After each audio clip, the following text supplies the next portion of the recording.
Hello friends, welcome to knowledge planet India. आप सभी का स्वागत है फिर से नई वीडियो में। फ्रेंड्स, आज का वीडियो मैं आप लोगों के लिए लेके आई हूँ सामाजिक विज्ञान यानी कि सोशल साइंस से रिलेटेड टीचिंग मेथड के 10 इंपॉर्टेंट प्रश्न। 10 मुख्य प्रश्न हैं आज वो सोशल साइंस के टीचिंग मेथड से रिलेटेड है, जिसमें मैंने टीचिंग मेथड के कुछ मेथड्स को कवर किया है उन क्वेश्चंस में। तो आज का वीडियो उसी से रिलेटेड है। वीडियो स्टार्ट करने से पहले फ्रेंड्स, कुछ स्टूडेंट्स के कंटिन्यूस कमेंट्स आ रहे हैं कि वो first time knowledge planet India से जुड़ते हैं और उन्हें वीडियोस नहीं मिल रहे हैं। तो फ्रेंड्स, आप लोग मेरे रीट एग्जाम से रिलेटेड इंग्लिश साइकोलॉजी के वीडियोस देख सकते हैं, साथ ही टेस्ट पेपर भी देख सकते हैं। मैंने सभी जो आपके लैंग्वेजेस हैं, आपके सब्जेक्ट हैं, उस पर टेस्ट सीरीज़ भी प्रोवाइड करवाई है। तो आप लोगों को friends knowledge planet India YouTube channel search करना है। उसके बाद आप वीडियोस के प्लेलिस्ट में आएंगे। तो प्लेलिस्ट में जैसे ही आप आएंगे तो आप देख सकते हैं यहाँ पर मैंने प्लेलिस्ट बना रखी है रीड टीचिंग मेथड की। टीचिंग मेथड से रिलेटेड मैंने वीडियोस बनाए हैं जो इस टीचिंग मेथड वाली जो प्लेलिस्ट है इसमें डाले हैं। साइकोलॉजी के वीडियो, साइकोलॉजी की प्लेलिस्ट है। तो टेस्ट सीरीज़ से रिलेटेड जो मैंने टेस्ट सीरीज़ पेपर लिए हैं आप लोगों की, वो सारी टेस्ट सीरीज़ इसमें आपको मिल जाएगी। तो फ्रेंड्स, आप इसी तरह से इंग्लिश के भी देख सकते हैं, लैंग्वेज फर्स्ट वाले स्टूडेंट्स देख सकते हैं, संस्कृत के टेस्ट पेपर लिए हैं मैंने, वो देख सकते हैं। तो फ्रेंड, आप इस तरह से देखिएगा। जैसे मैं इसको ओपन कर रही हूँ, मैं जैसे साइकोलॉजी का वीडियो ओपन करती हूँ तो साइकोलॉजी की जो मैंने वीडियोस प्रोवाइड करवाए हैं, देखिए आप सब देख सकते हैं आसानी से। तो आप इस तरह से सारे वीडियोस देख सकते हैं 1 बाय 1, और इसका लिंक मैंने डिस्क्रिप्शन बॉक्स में भी दिया हुआ है। तो अब आइए आज के पेपर पर आते हैं, आपके टेस्ट पेपर पे। सो फ्रेंड्स, आज के जो वीडियो है इसमें 10 मुख्य प्रश्न है जो टीचिंग मेथड से रिलेटेड है, सामाजिक विज्ञान की। और जल्दी ही मैं शिक्षण शास्त्रीय मुद्दों से रिलेटेड भी एक वीडियो आप लोगों के लिए प्रोवाइड कराऊंगी, जिसमें शिक्षण शास्त्रीय जो मुद्दे हैं, आपके टॉपिक लगा हुआ है, उसको भी मैं कवर करूंगी। तो फ्रेंड्स, आप लोग वीडियो को पॉज कीजिए और क्वेश्चंस के आंसर दीजिए हैं। क्वेश्चन नंबर 140 से 141, 142, 143, 144,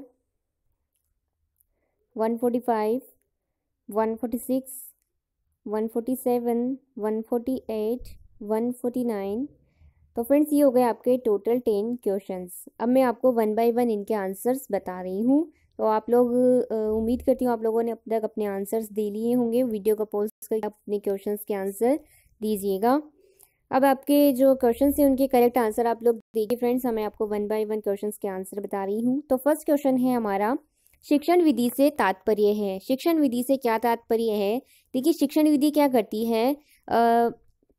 शिक्षण विधि है शिक्षक द्वारा दिया गया भाषण नहीं, शिक्षक का व्यक्तिगत तरीका, शिक्षक पाठ्य वस्तु को जिस तरीके से छात्र तक पहुंचाता है वो, और उपयुक्त सभी। देखिए, शिक्षण विधि क्या है? जो विषय वस्तु है उसको नवीन तरीके से छात्रों के समक्ष प्रस्तुत करना, यानी कि एक नई टेक्निक के साथ विषय वस्तु को छात्रों के समक्ष प्रस्तुत करने के लिए जो तरीका अपनाया जाता है उसे बोलते हैं विधि। तो शिक्षण विधि है ऑप्शन सी, शिक्षक पाठ्य वस्तु को जिस तरीके से छात्र तक पहुंचाता है। जैसे मैं आपको व्याख्यान के माध्यम से मेरा जो विषय वस्तु है उसको पहुंचा रही हूँ, तो मैं व्याख्यान विधि का उपयोग करते हुए आप लोगों तक विषय वस्तु को पहुंचा रही हूँ। तो ये मैं तरीका जो अपना रही हूँ विषय वस्तु को लेने का, वो क्या कहलाएगा? मेरी विधि है, मेरा मेथड है। तो टीचिंग मेथड जो है वो क्या होता है? एक पाठ्य वस्तु को किसी छात्र तक पहुंचाने के लिए जो तरीका अपनाया जाता है वो क्या कहलाता है? Teaching method. आई होप कि आप फर्स्ट क्वेश्चन को समझ गए होंगे। आइए नेक्स्ट देखते हैं। जिस शिक्षण विधि में छात्र सक्रिय रूप से भाग लेता है वह विधि है। तो ऐसी कौन सी विधि जिसमें स्टूडेंट एक्टिव होता है और टीचर नहीं? देखिए, कहानी विधि जो है, पहला ऑप्शन है। कहानी विधि में क्या है? टीचर कहानी कहता है, तो टीचर तो एक्टिव रहता है और स्टूडेंट क्या होते हैं? इनएक्टिव रहते हैं। स्टूडेंट में से कॉमन लिसनर होते हैं। दूसरी है नाट्यकरण विधि। नाट्यकरण विधि में भी छात्र तो एक्टिव रहते हैं, साथ ही टीचर भी उन्हें गाइड करता है। नेक्स्ट है वार्तालाप विधि। वार्तालाप में तो सभी वार्तालाप कर रहे हैं, टीचर भी करता है और स्टूडेंट भी करता है। लेकिन जो प्रश्नोत्तर पूछा जाता है वो प्रश्नोत्तर विधि में छात्र सक्रिय रूप से भाग लेते हैं और सक्रिय रूप से भाग लेके अपने प्रश्नों का उत्तर पूछते हैं। तो ऑप्शन सी इसका करेक्ट आंसर होगा। नेक्स्ट है प्रश्नोत्तर विधि में सर्वश्रेष्ठ प्रश्न वही है देखिए प्रश्नोत्तर विधि किसके द्वारा दी गई थी, मैंने आपको सभी विधियों और उनके प्रतिपादक बताए थे, तब मैंने आपको बताया था। तो आप इसका आंसर मुझे दीजिएगा कमेंट बॉक्स में कमेंट करके कि प्रश्नोत्तर विधि के प्रतिपादक कौन है। मैंने आपको बताया था प्रश्नोत्तर विधि और प्रश्नावली विधि। लास्ट वीडियो मैंने जो अपलोड किया था साइकोलॉजी का, मैंने उसमें बताया है आपको। तो प्लीज़ मुझे इन दोनों क्वेश्चंस के आंसर कमेंट बॉक्स में कमेंट करके आप लोग बताइएगा।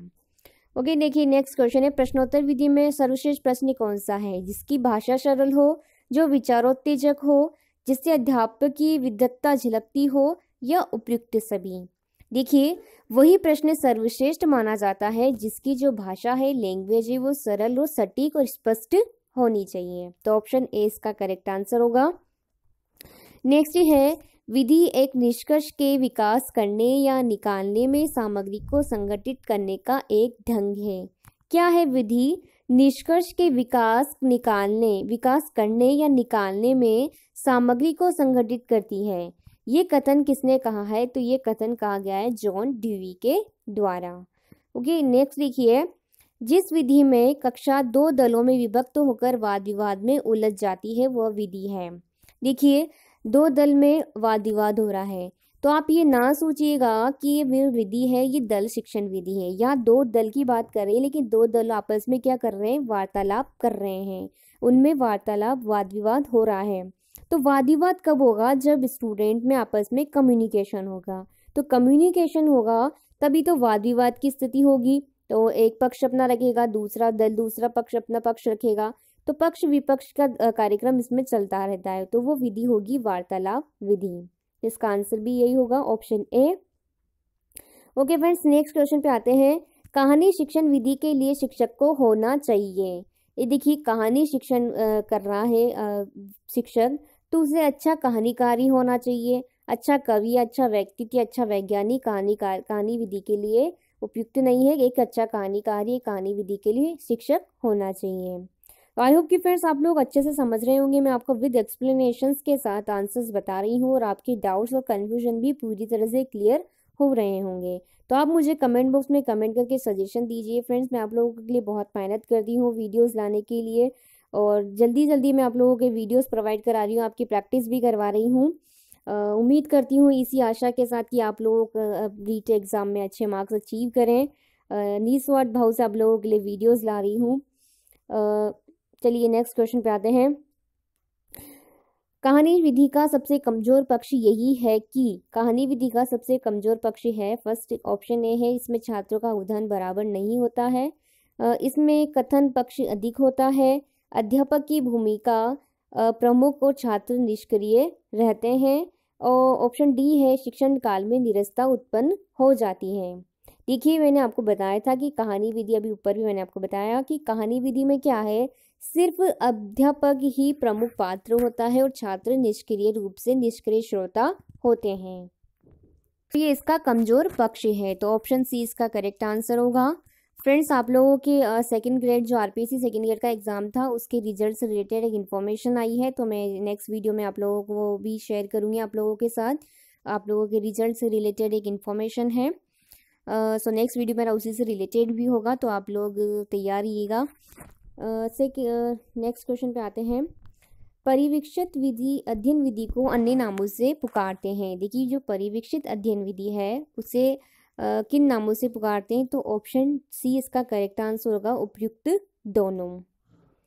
ओके नेक्स्ट देखते हैं। कक्षागत शिक्षण में शिक्षण सहायक सामग्री के उपयोग का शिक्षार्थी को जो प्रमुख लाभ मिलता है वह है। देखिए अगर टीचिंग मेथड जो टीचिंग एड है उसका यूज़ करने से क्या विद्यार्थी को क्या लाभ होता है? फर्स्ट है ज्ञानेंद्रियों का समुचित परीक्षण, प्रयत्न मूलक पक्ष का परीक्षण, अध्ययन प्रक्रिया को गति प्राप्त होना, या एकाग्रता एवं ग्रहणशीलता सहज होना। तो देखिए इसका आंसर होगा ऑप्शन आप लोगों का ऑप्शन डी, एकाग्रता एवं ग्रहणशीलता सहज होना। देखिए टीचिंग एड यूज़ करेंगे तो विद्यार्थियों का ध्यान एकाग्र होगा, उनका अटेंशन गेन किया जा सकता है किसी विषय वस्तु को जो शिक्षक पढ़ाना चाहता है विद्यार्थियों को, और उनमें उसमें जो ग्रहणशीलता है वो भी सहज होगी। यानी कि जो स्टूडेंट है टीचिंग एड का यूज़ करने से अगर पढ़ाया जाता है तो उसमें ध्यान केंद्रित हो जाता है और साथ ही वो जल्दी सीखते हैं, यानी कि वो जल्दी उसे ग्रहण करते हैं। तो ऑप्शन डी इसका करेक्ट आंसर होगा। आई होप कि आप लोग इससे समझ रहे होंगे कि मैं आप लोगों को क्या बताना चाही हूँ। नेक्स्ट और लास्ट क्वेश्चन है फ्रेंड, शिक्षण में पर्यटन का मुख्य उद्देश्य है। देखिए पर्यटन जो विधि है, मैं आपको शिक्षण शास्त्र से मुद्दे बताऊंगी, उसमें आपको मैं बताऊंगी कि सामाजिक विज्ञान की प्रमुख विधियाँ कौन कौन सी है। सिर्फ आपको विधियों के नाम याद रखना है फ्रेंड्स, इतना डिटेल नहीं आता है, कुछ इंपॉर्टेंट है जिन्हें मैं आपको वीडियोस प्रोवाइड कराऊंगी, डिटेल वीडियोस, उनमें आपको मैं एक्सप्लेन करूंगी। तो नेक्स्ट वीडियो में एसएसटी का आपके शिक्षण शास्त्रीय मुद्दों से रिलेटेड लेके आऊँगी। सो आप लोग वीडियोस देखते रहिएगा। तो इसका आंसर होगा, देखिए पर्यटन का उद्देश्य क्या है, जो छात्रों को विषय का स्पष्टीकरण करना। ऑप्शन बी पर्यटन, देखिए ऐतिहासिक इमारतें हैं उनका पर्यटन कराया जाता है, इनकी भ्रमण विधि का प्रयोग करते हुए उनके बारे में जानकारी दी जाती है। जैसे चित्तौड़ का जो किला है आपके सिलेबस में लगा हुआ था, जिस स्टूडेंट के सिलेबस में लगा हुआ है, तो चित्तौड़ के किले का भ्रमण कराने से, पर्यटन कराने से क्या हुआ, विद्यार्थियों को उस विषय का स्पष्टीकरण हो जाता है, लाइव वो देख पाते हैं, इसलिए विषय वस्तु का स्पष्टीकरण हो गया। तो इसका आंसर होगा ऑप्शन बी। तो फ्रेंड्स ये हो गए आपके टोटल 10 क्वेश्चन शिक्षण विधियों से रिलेटेड, टीचिंग मेथड्स से एसएसटी के। आई होप कि आप लोगों को वीडियो पसंद आया होगा, तो प्लीज़ वीडियो को लाइक कीजिए फ्रेंड्स, आप लोग वीडियो को लाइक नहीं करते हैं। और आपको जो क्वेश्चन मैंने पूछा था प्रश्नोत्तर विधि का और प्रश्नावली विधि, इसका आंसर आपको देना है। आप लोगों का एनालिसिस होगा कि आप लोगों को वीडियोस कितने याद रहते हैं। सो फ्रेंड्स आज के लिए इतना ही, मिलते हैं नेक्स्ट वीडियो में। मैं आप लोगों के लिए सेकंड ग्रेड से रिलेटेड इन्फॉर्मेशन लाई हूँ, और आप लोगों के साइकोलॉजी के वीडियोस जो चल रहे हैं उससे रिलेटेड मैं आपको वीडियोस प्रोवाइड कराऊंगी, क्रियात्मक अनुसंधान। तो नेक्स्ट वीडियो वो आप लोगों के उसी से रिलेटेड होंगे। तो आज के लिए इतना ही, मिलते हैं नेक्स्ट वीडियो में। Thank you. प्लीज़ वीडियो को लाइक कीजिए और अपने फ्रेंड के साथ भी शेयर कीजिए।